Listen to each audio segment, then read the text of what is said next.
Hello student, हम फिर से आपके लिए नया चैप्टर शुरू कर रहे हैं।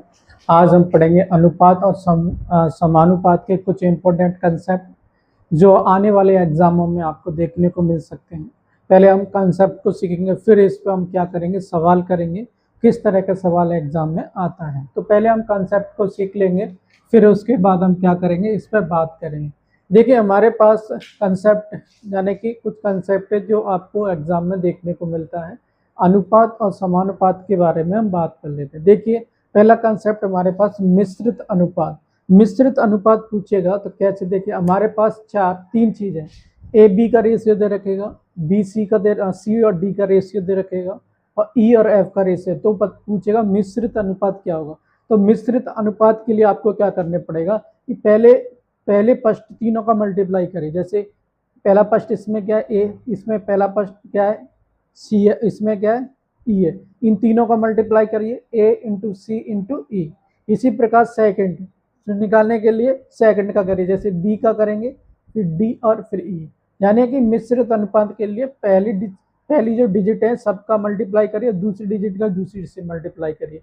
तो इस तरीके से हम सिंपल तरीके से क्या कर सकते हैं, इसको निकाल सकते हैं। इसी प्रकार नेक्स्ट कंसेप्ट हमारे पास वर्ग अनुपात पूछेगा। वर्ग अनुपात क्या है, हमारे पास दो रेशियो दे रखेगा, जैसे ए और बी।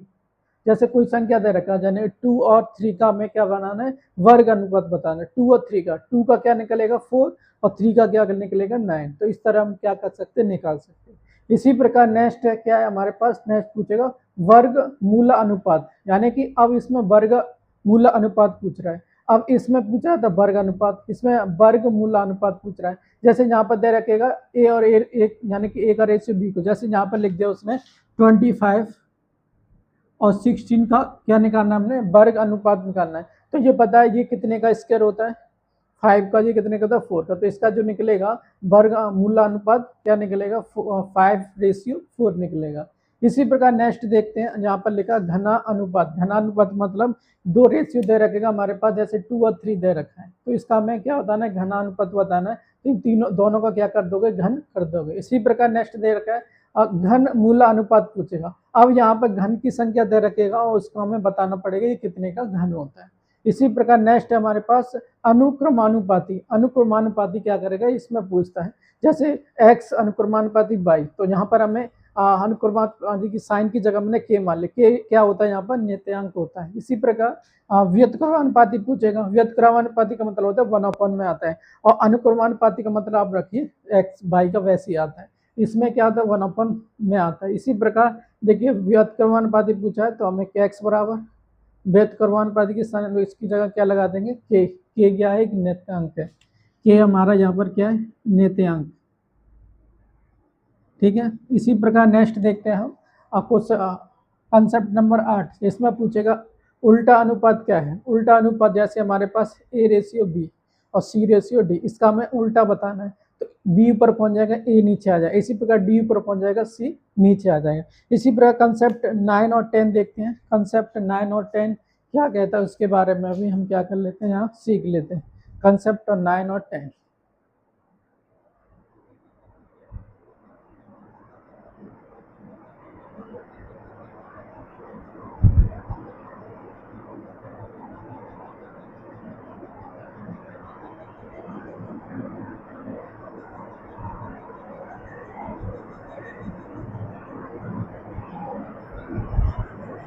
देखिए कंसेप्ट 9 हम यहाँ पर देखते हैं। 9 और 10 कंसेप्ट क्या कहता है, योग अंतर अनुपात पूछेगा। योग अंतर अनुपात पूछेगा तो मतलब A/, मतलब यहाँ पर A/B और C/AD। तो हमें क्या करना है, इन दोनों को जोड़ना है, फिर V से क्या करना है, डिवाइड देना है। इसी प्रकार इन दोनों को जोड़ना है, D से क्या करना है, डिवाइड देना है। इसी प्रकार अंतर योग अनुपात पूछेगा, अंतर अनुपात पूछेगा तो हमें क्या करना है, इन दोनों का यानी कि इन दोनों का अंतर करके b से डिवाइड देना है, और इन दोनों का अंतर करके इससे d, और इसमें क्या करना है, दोनों को जोड़ के b से डिवाइड करना है, इन दोनों को जोड़ के d से डिवाइड। इसमें अंतर पूछ रहा है तो इसमें सिर्फ क्या करना है, माइनस कर देना। तो ये हमारे कुछ कंसेप्ट जो आने वाले एग्जाम में आपको देखने को मिल सकते हैं। तो अगर हमारा वीडियो अच्छा लगता है तो इसको आप दूसरों तक शेयर करें, सब्सक्राइब करना ना भूलें। अब हेलो स्टूडेंट, अब हम देखते हैं नेक्स्ट कंसेप्ट की ओर जाते हैं, समानुपाती को कैसे निकालें। अगर हमारे पास समानुपाती का इस तरह का एग्जाम में सवाल पूछा जाता है और हर एक एग्जाम में समानुपाती से इस पैटर्न पर जो आपको मैं कंसेप्ट कर रहा हूँ, इस पर जरूर आपको एक क्वेश्चन देखने को मिल सकता है, मिलता ही मिलता है। इसलिए हम देखें समानुपाती कैसे, अगर हमारे पास 3 राशियां हैं तो कैसे हम समानुपाती निकाल सकते हैं, अगर 4 राशियां तो कैसे समानुपाती निकाले। उसके लिए पहले हमें कंसेप्ट को समझना होगा, फिर हम तभी उस पर सवाल निकालने पाएंगे, तथा नहीं निकालने। अगर हमारा कंसेप्ट क्लियर नहीं है तो हम समानुपाती का सवाल को सही नहीं कर पाएंगे। इसलिए पहले कंसेप्ट को सीखना, फिर उस पर हम बहुत सारे सवाल कर सकते हैं। बहुत सारे सवाल अगर आपको यहाँ से आपको एक क्वेश्चन देखने को मिलता ही मिलता है, इसलिए पहले इनको समझिए, फिर उसके बाद आप क्वेश्चन को हल करिए, तो आपको एक क्वेश्चन जरूर देखने वो आसानी से आप हल कर सकते हैं। देखिए हमारे पास समानुपाती कैसे निकाले, अगर 3 राशियां हमारे पास, तो देखिए हमारे पास ऐसे पूछ लेगा प्रथम अनुपात क्या हुआ, तो इसके लिए आपको क्या रखना है, एक चीज याद रखना, ए बराबर वी स्क्वायर, यानी कि वी स्क्वायर अपॉन सी। यहीं से ही आप तीनों को निकाल सकते हैं। अगर हमको एक में से एक ही फॉर्मूला आप याद कर लीजिए और यहीं से तीनों चीजें क्या हो जाएंगी, हमारी आसान तरीके से निकल जाएंगी। कैसे निकालना है, देखिए मैं आपको यहाँ से एक फॉर्मूला आप कौन सा भी याद कर लीजिए। चल आपने ये किया है, ये वाला फॉर्मूला आपने याद किया, वी स्क्वायर बराबर ए सी। तो इसको हम कैसे सॉल्व करना है, देखिए आपने क्या किया, देखिए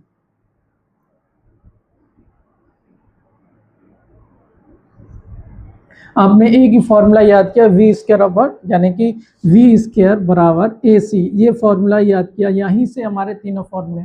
अगर देखिए प्रथम अनुपात पूछेगा तो मतलब ए होता है, हमें पता है प्रथम अनुपात में ए आता है। यहाँ से हमें प्रथम अनुपात निकालना है, तो सी कहाँ चला जाएगा, डिवाइड में, यानी कि वी स्क्वायर अपॉन सी बराबर ई, यहीं से निकल आया है। दूसरा तो हमने पता है, दूसरा याद किया 20 कर अपन। अब यहाँ से हमें तृतीय अनुपात पहुंचेगा, तो अब क्या करेंगे, सी को ले जाइए, तो यहाँ से बी स्क्वायर अपॉन सी हो जाएगा। तो यहाँ से हम तीनों फॉर्मूलों को अच्छे से क्या कर सकते हैं, याद कर सकते हैं, सिर्फ एक ही फॉर्मूले के माध्यम से। इसी प्रकार इसमें भी एक ही फॉर्मूला आपको याद करना होता है, इसमें भी आपको एक ही फॉर्मूला याद कर लीजिए, कौन सा भी, या तो ये वाला या ये, या तो ये। यहीं से ही हम इस तरीके से क्या कर सकते हैं, इसको निकाल सकते हैं। ऐसे प्रथम अनुपात बचेगा तो ए बर पूछेगा तो ए बराबर बी सी अपॉन डी, यहाँ से एक फॉर्मूला उठा लीजिए और यहीं से जो पूछता जाएगा उसी को हम फाइंड करते जाना है। जैसे हमने पूछ लिया बी का, तो डी इधर चला जाएगा, फिर बी पूछ रहा है तो सी कहाँ जाएगा, नीचे डिवाइड में आ जाएगा। इसी प्रकार सी पूछ रहा है तो सी का मतलब ये दोनों इसमें जाएंगे, ए डी हो जाएगा, और बी किस में आ जाएगा, डिवाइड में। तो इस तरीके से हम क्या कर सकते हैं, इसको निकाल सकते हैं। इसी प्रकार एक कंसेप्ट और जो और इसी प्रकार डी चतुर्थी अनुपात पूछता है तो हम क्या करते हैं, जाने की डी निकालना है, तो बी सी अपॉन ए हो जाएगा, बी सी अपॉन क्या हो जाएगा, ए हो जाएगा। इस तरीके से हम क्या कर सकते हैं, इसको निकाल सकते हैं। इसी प्रकार नेक्स्ट कंसेप्ट यहाँ पर दे रखा है हमारे पास। नेक्स्ट कंसेप्ट क्या है, यदि राशि ए को व्यक्ति, यानी कि देखिए हमारे पास एक राशि है जिसमें व्यक्ति ने पी और क्यू में, यानी कि जो पी की जो राशि है हमारे पास, यानी कि ए के पास कितना, एक व्यक्ति, यानी कि एक राशि एक व्यक्ति को पी और क्यू में बांटता है, लेकिन वो किसके रेशियो में बांट रहा है, एम और एन की। तो अनुपात में विपरीत किया जाए तब क्या होगा, यहाँ से पूछ लेगा, बताइए पी का भाग कितना होगा, क्यू का भाग कितना होगा। इस तरह के क्वेश्चन पूछे जाते हैं। जैसे ए का हमारे पास ए की राशि इतना है, ठीक है।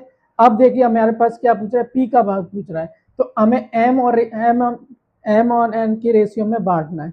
तो जिसका पूछेगा उसको ऊपर लिखना है, दोनों को जोड़ के क्या करना है, इसमें डिवाइड देना है। इसी प्रकार क्यू का पूछेगा, अब इसमें पूछ लिया एन का बता दीजिए, तो एन को ऊपर रखना है और इन दोनों को जोड़ के, और ए का जो है उसी का हम क्या कर देना। इस तरीके से हम क्या कर सकते हैं, निकाल सकते हैं। तो ये हमारे कुछ इंपॉर्टेंट कंसेप्ट जो आने वाले एग्जाम में आपको देखने को मिलता है।